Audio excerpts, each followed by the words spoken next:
Hi guys, இன்னைக்கு நாம ஒரு தொக்கு வகை தான் பார்க்க போறோம். நல்லா ஃப்ரெஷ்ஷா கிடைக்கிற கொத்தமல்லி இலையில இருந்து செஞ்ச கொத்தமல்லி தொக்கு. ஒரே ஒரு ஸ்பூன் போட்டு பிசைஞ்சு சாப்பிட்டாலே போதும். டேஸ்ட் அப்படி இருக்கும். எப்படி செய்யறதுன்னு பார்க்கலாமா? அதுக்கு நான் அரை கட்டு கொத்தமல்லி எடுத்திருக்கேன்.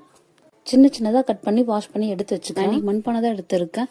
நல்லா சூடான மண்பானையில் அரை ஸ்பூன் வெந்தயத்தை கலர் மாறாமல் நல்லா வறுத்து எடுத்துக்கணும். லைட்டாக ப்ரௌன் கலர் வரும்போது இதை எடுத்து வச்சுட்டு இதே மண்பானையில் அரை ஸ்பூன் கடுகு நான் வறுத்து அனல் மீடியமாக வச்சுக்கோங்க. கடுகு போட்ட உடனே டக்கு டக்குன்னு வெடிச்சு விழும். கருகாமல் பார்த்துக்கணும். அதையும் தனியாக எடுத்து வச்சிடறேன். இது இப்போ சூடு ஆறட்டும். இதே மண்பானையில் வந்து நான் நல்லெண்ணெய் நிறைய சேர்த்துக்கிறேன். இதில் நம்ம சின்ன சின்னதாக கட் பண்ணி வச்ச கொத்தமல்லி இலையை போட்டு நல்லா வணக்கிக்கலாம். கொத்தமல்லி இலையோட ராஸ்மெல் போயிட்டு நல்லா சுருண்டு வரும். நம்ம போட்ட குவான்டிட்டியை விட ரொம்ப கம்மியா தான் கிடைக்கும். இலையோட கலர் நல்லா சேஞ்ச் ஆயிடும். இந்த டைம்ல எடுத்து ஒரு பிளேட்ல போட்டு ஆற விட்டுக்கலாம். அதே டைம் நான் ஒரு லெமன் சைஸ் புளி எடுத்திருக்கேன்.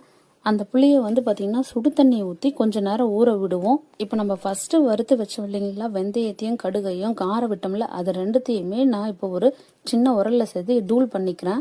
இப்போ ஒரு மிக்சி ஜார்ல நம்ம ஆற வச்சிருக்க கொத்தமல்லி இலையும் ஊற வச்சிருக்க புளி இது ரெண்டுத்தையும் சேர்த்து நல்லா பேஸ்டா அரைச்சிக்கலாம். முன்ன யூஸ் பண்ண அதே மண்பானையில நல்லெண்ணெய் தாராளமா சேர்த்துக்கிறேன். எண்ணெய் சூடானதும் அதுல கடுகு சீரகம் ரெண்டுத்தையும் போட்டு நல்லா பொரிய விட்டுலாம். அது பொரிஞ்சதுக்கு அப்புறம் ஒரு 10 பல் பூண்டு உரிச்சு வச்சிருக்கேன். அது எண்ணெயில சேர்த்துட்டு நல்லா கலர் ப்ரௌன் கலர்ல ஆகுற வரைக்கும் எண்ணெயில பொரிய விடணும். கூடவே கிள்ளி வச்சு கொஞ்சம் வரமிளகாய் இதெல்லாம் போட்டதுக்கு அப்புறம் நம்ம பேஸ்டா அரைச்சி வச்சிருக்க கொத்தமல்லி இதோட சேர்த்துக்கலாம். சேர்த்துட்டு எல்லாமே ஒன்னு சேர கலந்து விடுங்க எண்ணெயில. இதுல 1/4 ஸ்பூன் மஞ்சள். காரம் எனக்கு கொஞ்சம் அதிகமா வேணும், தூக்கலா இருந்தா தான் நல்லா இருக்கும். அதுக்காக ஒரு ஸ்பூன் மிளகாத்தூள் சேர்த்துக்கிறேன். தண்ணி மிளகாத்தூள் தான் சேர்க்கணும். அப்புறம் உப்பு தேவையான அளவு இதெல்லாம் சேர்த்துட்டு நல்லா கலந்து விடுங்க.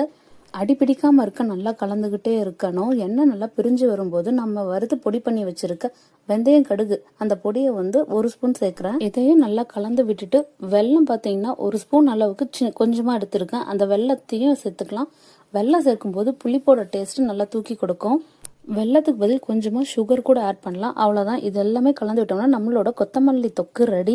நல்லா சூடு ஃபுல்லா ஆறுனதுக்கு அப்புறம் ஒரு கண்ணாடி பாட்டில போட்டு நீங்க ஃப்ரிட்ஜ்ல எடுத்து வச்சுக்கோங்க. 2 வீக்ஸ் வரைக்கும் நல்லாவே இருக்கும். இந்த வீடியோ பிடிச்சிருந்தா லைக் பண்ணுங்க, உங்களோட ஃப்ரெண்ட்ஸ்க்கு ஷேர் பண்ணுங்க, முடிஞ்சா இந்த சேனலை சப்ஸ்கிரைப் பண்ணுங்க. தேங்க்யூ.